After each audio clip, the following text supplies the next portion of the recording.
Eto na ang aking Ilocos Bacho. Hi guys, samahan niyo akong magluto.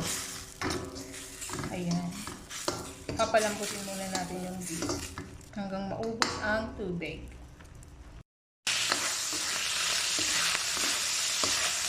Lagyan ko ng oil, konti lang kasi lagyan ko siya ng patis.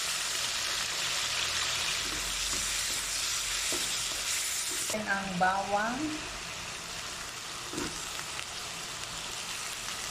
And then ilagay na natin ang kamatis.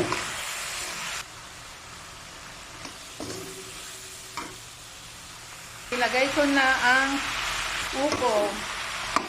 Ang lulutuin natin ay Ilocos Bacho. Magtutubig siya.